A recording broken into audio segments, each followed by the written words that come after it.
बात करेंगे धराली में जिंदगी की तलाश की। तो धराली में जारी रेस्क्यू ऑपरेशन के बीच अब एसडीआरएफ की टीम वहां पहुंच चुकी है और टीम ने पहुंचकर इलाके का मुआयना किया है। आपको बता दें कि आईटीबीपी के जवान लगातार रेस्क्यू ऑपरेशन में जुटे हैं। गुरुवार को एक और शव मलबे से निकाला गया था। आईटीबीपी के जवान लगातार लोगों की तलाश में जुटे हुए हैं। रेस्क्यू ऑपरेशन अब भी जारी है। अभी 70 लोगों का रेस्क्यू किया गया है। 50 से ज्यादा लोग लापता हैं। लापता लोगों में एक जूनियर कमीशन्ड ऑफिसर और 8 जवान शामिल हैं।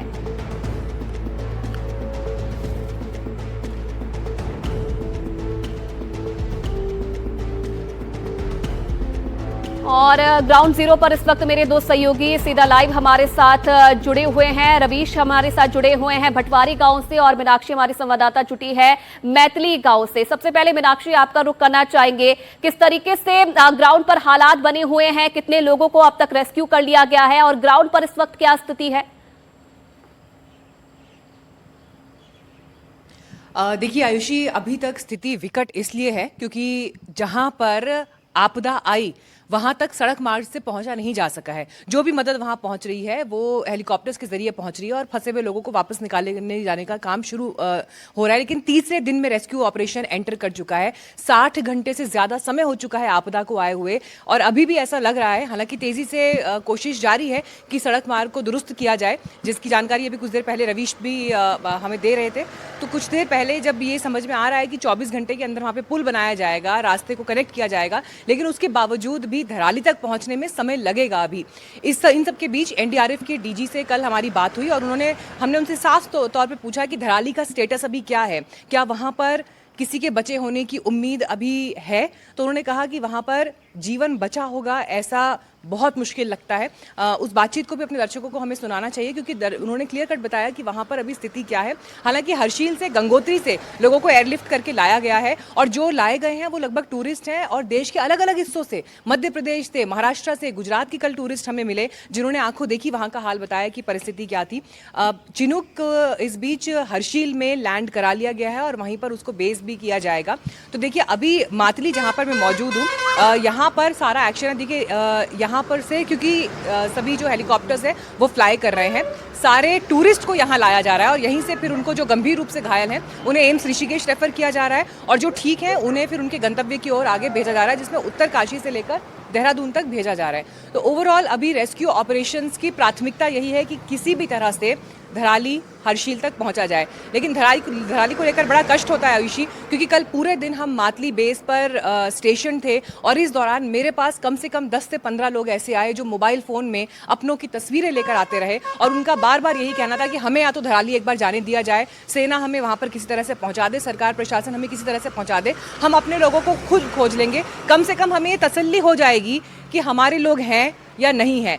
लेकिन जिंदगी के उस ब्रैकेट में रहना जहां पर आपको ये ना पता हो कि जो खोया है वो कभी वापस मिल पाएगा या नहीं, ये अनिश्चितता बहुत कष्टदायी है जिससे लोग जूझ रहे हैं। कल यहाँ के स्थानीय लोगों ने हमसे ऑफ रिकॉर्ड ये शिकायतें भी की कि जो लोग अभी वापस आ रहे हैं उनमें से ज़्यादातर टूरिस्ट हैं, लेकिन स्थानीय लोग जो यहाँ मातली में निवास करते थे, स्थानीय लोग जो यहाँ से होटल का काम करने जाते थे, वहाँ खाना बनाते थे, वहाँ पर होटल रन कर रहे थे, उनका क्या? उनका अभी तक कोई अता पता नहीं है। लापता लोगों की सूची कब सामने आएगी, एक क्लियर कट नंबर कब तक देने में प्रशासन सक्षम हो पाएगा, ये वो सवाल हैं जो इस वक्त के प्रमुख सवाल हैं, बने हुए हैं। और सबसे बड़ा सवाल ये, धराली का क्या होगा?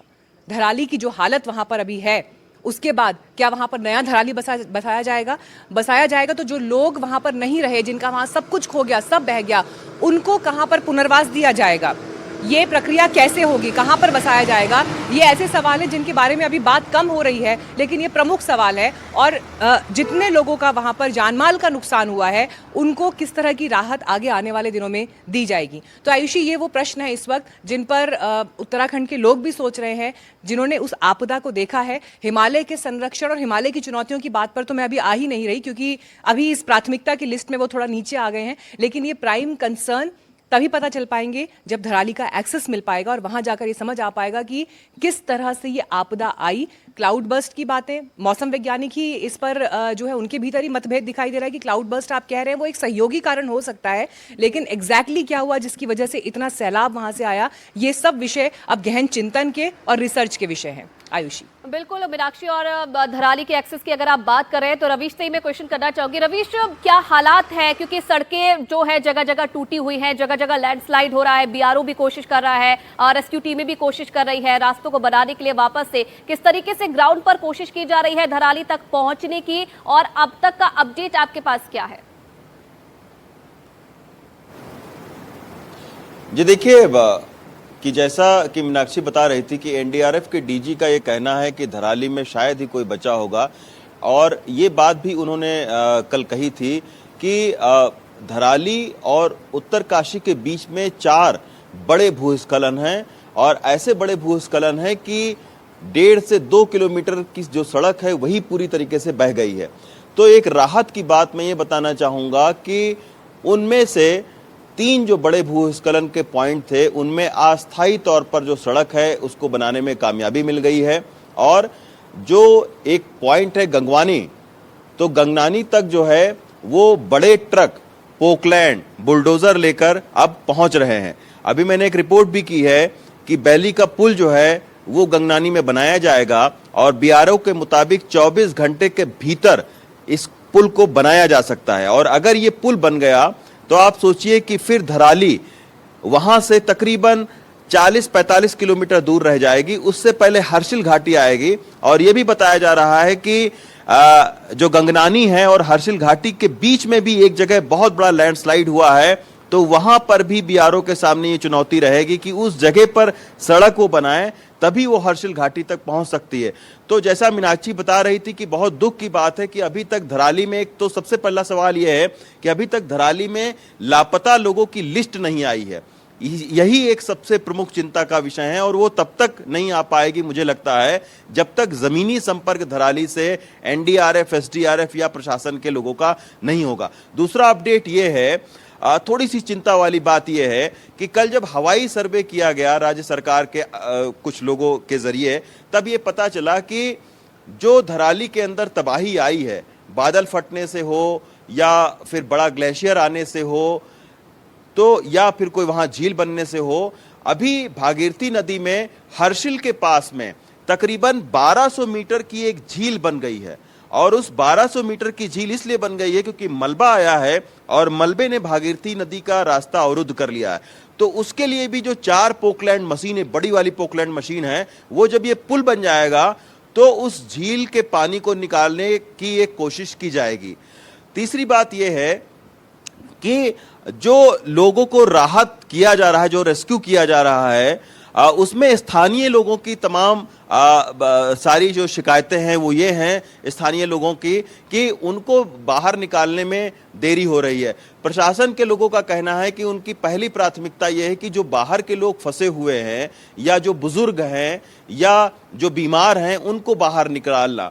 तो अब उसमें देखना पड़ेगा कि अगर आज मौसम साफ रहता है, यानी कल आप देखिए कि कल मौसम साफ था तो 600 से ज्यादा लोगों को सुरक्षित स्थानों पर पहुंचा दिया गया। अगर आज मौसम साफ रहता है तो राहत और बचाव के काम में और ज्यादा तेजी आएगी। लेकिन एक अच्छी बात यह है कि अब गंगनानी में जो बैली ब्रिज बनाने का जो काम है वो अब शुरू हो चुका है। एक और थोड़ी सी दिक्कत की बात यह है कि भरवाड़ी से तकरीबन 10 किलोमीटर दूर एक जगह पर भूस्खलन की शुरुआत हो चुकी है, यानी पहाड़ हल्के हल्के फट रहे हैं। तो करीब 65 लोगों को वहां से भी सुरक्षित स्थानों पर पहुंचाया गया है, घरों को खाली करवा लिया गया है। अभी हम कोशिश करेंगे वहां तक भी पहुंचने की, क्योंकि वो ऊपर पहाड़ियों पे है। तो जगह जगह पर भूस्खलन की खबर आ रही है।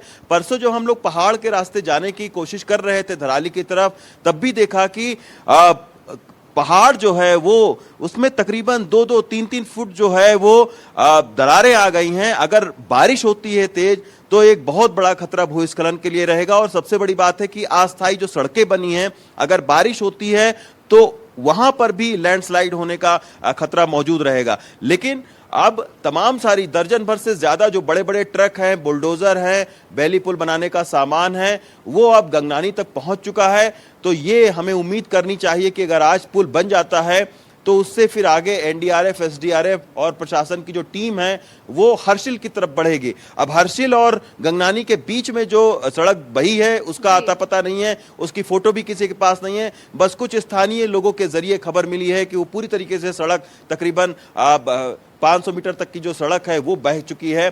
तो अब देखना होगा कि दूसरी चुनौती क्या होगी। लेकिन आज हम लोगों को भी कोशिश रहेगी कि एनडीआरएफ की टीम के साथ में हम लोग हर्षिल घाटी की ओर बढ़ेंगे और तब थोड़ा और जानकारी लगेगी कि आखिर कितना बड़ा ये नुकसान है। अभी तक तो केवल हेलीकॉप्टर से सर्वे करके और जो लोग हैं वहां पे उनके जरिए पता लग रहा है, लेकिन आसपास तमाम सारे स्थानीय लोगों के मुताबिक बहुत सारा नुकसान हुआ है। कल तो मैं देख रहा था मीनाक्षी की एक रिपोर्ट, उसमें गुजरात की एक महिला रो रही थी कि कैसे वो धराली में जहां लोग दबे हुए हैं उसके ऊपर से वो चल के आई। तो आप सोच सकते हैं कि हालात किस तरीके से हैं। चुनौती यही है कि जमीनी संपर्क जल्दी से जल्दी हो ताकि राहत और बचाव के काम में और ज्यादा तेजी आए। बिल्कुल, हालात क्या हैं वो आपने और मीनाक्षी ने बहुत अच्छे से समझाया है और बहुत सारी चीजें तब जाकर क्लियर होंगी रवीश, जब ग्राउंड पर पहुंचा जाएगा। उसके बाद जो आंकड़ा है लापता लोगों का जिनकी जान गई है वो बहुत कुछ समझ आ पाएगा। बहुत धन्यवाद रवीश आपका भी और मीनाक्षी आपका भी तमाम जानकारियां देने के लिए।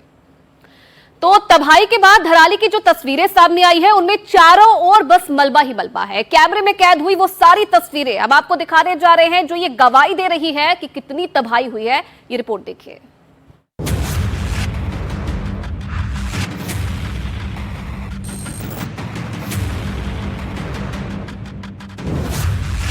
ड्रोन से ली गई ये तस्वीरें धराली गांव की है। ये धराली का वही इलाका है जहां पानी का सैलाब उमड़ पड़ा था। हर तरफ दूर तक मलबा नजर आ रहा है। फिलहाल एसडीआरएफ, एनडीआरएफ और आईटीबीपी के जवान इस इलाके में पहुंच गए हैं।